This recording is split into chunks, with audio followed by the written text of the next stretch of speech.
because I believe you just lied under oath. There is ample evidence in the Epstein file. Don't you ever accuse me of a crime. I believe you just lied under oath, and this is all on videotape. You said there's no evidence of crime. I'm showing you, here is a witness statement who called into the FBI's Threat Operations Center. He drove Donald Trump around in a limo. He overheard what Donald Trump said to Jeffrey on his cell phone. He was so angry, he was gonna stop the limo and hurt Donald Trump. And he met a girl who said she was raped by Donald Trump and Jeffrey Epstein. She later had her head blown off, and officers at the scene said that could not have been suicide. No one at the Department of Justice interviewed this witness. You need to interview this witness immediately. Epstein should rot in hell, so should the men who patronized his operation. And as we sit here today, there are over 1,000 sex trafficking victims, and you have not held a single man accountable. Shame on you. If you had any decency, you would resign right after this hearing concludes. The gentleman has expired. May I respond? Yeah, I don't know how you respond. No one can. I did not ask a question, Ms. He doesn't You're want allowed to talk to. about I did the not ask a horrific question. crime in California. He does not want to talk about I did not ask a crime question. in his state. She can't just Madam add Attorney lib General. stuff. I did not ask a question. Meeting will be in order. The gentleman has yielded back his time. I think our next witness will be more than happy to let the Attorney General Madam respond. Attorney General, would you like? Hey everyone, Congressman Ted Lieu stood in a congressional hearing room this morning, turned directly to the camera and said 11 words that have frozen Washington in place. The Epstein files mentioned Donald Trump thousands of times. Thousands, not dozens, not hundreds, thousands of mentions, in documents the Department of Justice has refused to release for 7 months, in files that Attorney General Pam Bondi has claimed are protected by ongoing investigative interests, in materials the American public has been told, repeatedly, they cannot see. And then Ted Lieu did something that has never happened in a congressional hearing about this subject. He opened a folder, held up a document, and began reading witness testimony into the congressional record on camera, live-streamed, watched by millions in real time. Disturbing allegations, that was Lieu's characterization before he began reading. What I am about to read into the record contains disturbing allegations about the President of the United States. Allegations documented by federal investigators. Allegations the Department of Justice has hidden from Congress and the American people. Allegations that are now, as of this moment, part of the permanent public record. The hearing room went silent, not the routine silence of a dull committee proceeding, the frozen silence of people understanding that something unprecedented was occurring. Cameras were rolling, the feed was live, and Ted Lieu was about to say things that could not be unsaid. Hit subscribe because what Lieu read from those documents, how the hearing erupted into chaos, and what thousands of mentions actually means for the sitting president is the most explosive congressional moment since the January 6th hearings, and the footage is still available. Watch it before someone decides you shouldn't. Let me walk through what happened because the sequence reveals both the content and the desperation to suppress it. The House Judiciary Committee convened at 9:00 a.m. for scheduled oversight of the Department of Justice.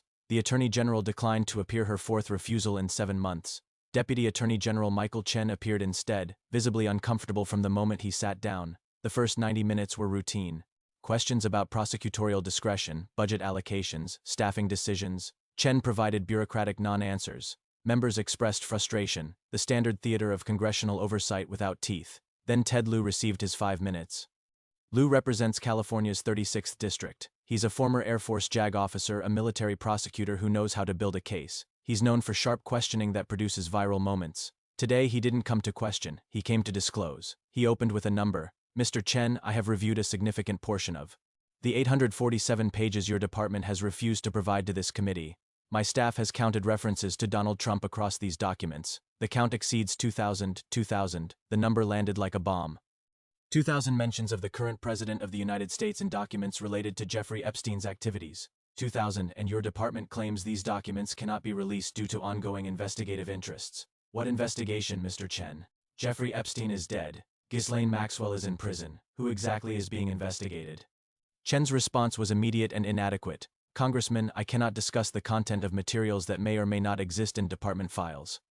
Lieu cut him off. They exist. I have them, and since you won't release them, I will. He opened the folder. The content Lieu read has sent shockwaves through political and media circles. The first document was a summary of witness interviews, a compilation prepared by FBI analysts cataloging mentions of Trump across multiple witness statements. Lieu read the summary header.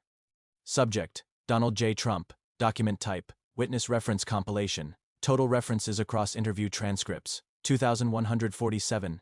Categories, social interactions, 847 references. Travel, 203 references. Financial transactions, 156 references. Introduction to individuals, 389 references. Concerning interactions, 94 references. Unclassified miscellaneous, 458 references.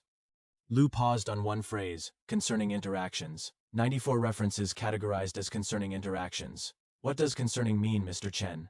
What did witnesses describe that federal investigators categorized as concerning? Chen did not answer. He appeared to be receiving urgent text messages, his eyes darting to his phone repeatedly. Lou continued. Let me read from the category. Quote, Witness 14 describes observing subject Trump in conversation with two young women at the Manhattan residence. Witness estimates women's ages as 16 to 18. Subject Trump was observed with his arm around one woman. Witness did not observe further interaction but describes the scene as, quote, uncomfortable to witness, end quote. The room stirred. Members shifted in their seats. The gravity of what was being read. Witness testimony describing the president with underage women at Epstein's residence was sinking in. Lou read another. Witness 23 describes being introduced to subject Trump by Epstein at the Palm Beach residence. Witness was 17 years old at the time of introduction. Witness describes subject Trump as, quote, very interested in learning my age, end quote. Witness did not describe further inappropriate contact but noted the interaction in subsequent interviews as, quote, memorable for making me uncomfortable, end quote. 17 years old, interested in learning her age, memorable for making her uncomfortable. The hearing erupted when Republican members attempted to stop Lou from continuing. Congressman Jim Jordan, ranking member, interrupted. Mr. Chairman, I object to the reading of unverified documents of unknown provenance into the congressional record. This is a smear operation. Lou responded without looking up. The gentleman can object. The speech or debate clause protects my right to speak freely in this chamber. I will continue. Jordan stood. These documents have not been authenticated. We don't know where they came from. For all we know, they were fabricated by. Chairman Jerry Nadler gavelled. The gentleman from California has the floor. He will be permitted to continue. Lou looked directly at Jordan. If these documents are fabricated, the Department of Justice can say so. They have not. If these witnesses lied, the department can say so. They have not. The department's position is not that these documents are false. The department's position is that they are too sensitive to release. Why would true documents be too sensitive to release unless the truth is damaging to someone powerful? Jordan sat. The objection died. Lou continued reading. The most explosive passage came near the end of Lou's 5 minutes. I will read one final excerpt. This is from Witness 31, described in the document as a former household employee at the Manhattan residence. Quote, I observed Mr. Trump at the residence on numerous occasions over a period of approximately 3 years. He was among the most frequent visitors after Mr. Epstein's core social circle. On at least 2 occasions, I observed Mr. Trump enter private areas of the residence with women who appeared very young. I did not witness what occurred in those areas. I can only say what I observed. A middle-aged man entering private rooms with young women who, in my assessment, could not have been older than 17 or 18. Lou set the document down. Private areas, young women, 17 or 18 years old. And this witness, this person who saw what they saw, who told federal investigators what they told them, this witness's testimony has been hidden from the American public for years. Why? To protect whom? His 5 minutes expired. The hearing proceeded, but nothing was the same. The response from the White House came within the hour and it was telling. Press Secretary Caroline Matthews held an unscheduled briefing. Her statement was brief and carefully worded. The documents referenced by Congressman Lou are unverified materials that may have been illegally obtained. The president has always maintained that his relationship with Jeffrey Epstein was casual and ended years ago. Selective reading of unverified documents for political purposes is a disgrace to the institution of Congress. A reporter asked, Does the administration deny the contents of the witness statements Congressman Lou read? Matthews, the administration does not authenticate documents that may have been illegally obtained. Reporter, that's not a denial. Are the statements false? Matthews, I am not going to engage in a game where we respond to every unverified allegation. Reporter, it's a yes or no question. Are the statements false? Matthews ended the briefing. The non-denial was noted across every major news organization. The White House did not say the witness statements were lies. The White House did not say Trump was not at Epstein's residence. The White House said the documents were unverified, a procedural objection, not a factual rebuttal. The legal significance of what Lou did cannot be overstated. The speech or debate clause of the Constitution protects members of Congress from prosecution for anything said in legislative proceedings. When Lou read those documents into the record, he placed their contents permanently in the public domain beyond classification, beyond redaction, beyond suppression. The words are now part of the congressional record. They cannot be deleted. They cannot be sealed. They will exist as long as the United States government exists. Professor Lawrence Stribe of Harvard Law School explained, Congressman Liu has used the constitutional protection for exactly its intended purpose, ensuring that the executive branch cannot suppress information Congress believes the public should have. The administration can investigate the leak, they cannot undo the disclosure. The footage exists, the transcript exists, the record exists, and thousands of mentions now hangs over an administration that has spent 7 months fighting to keep those mentions hidden. The 847 pages remain largely undisclosed. What Liu read was a fraction, a glimpse of what federal investigators documented over years of investigation. If the glimpse is this damaging, what does the full picture show?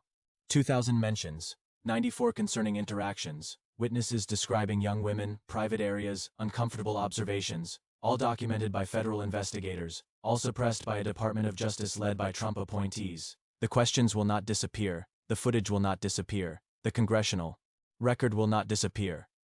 Ted Lieu used 5 minutes and constitutional protection to do what the administration has spent 7 months preventing. He read the truth into permanent record. Thousands of mentions on tape, in the record, forever. Stay watching. The documents are still emerging. The whistleblowers are still talking, and the footage from that. Hearing, watch it before someone decides you shouldn't. Thanks for watching.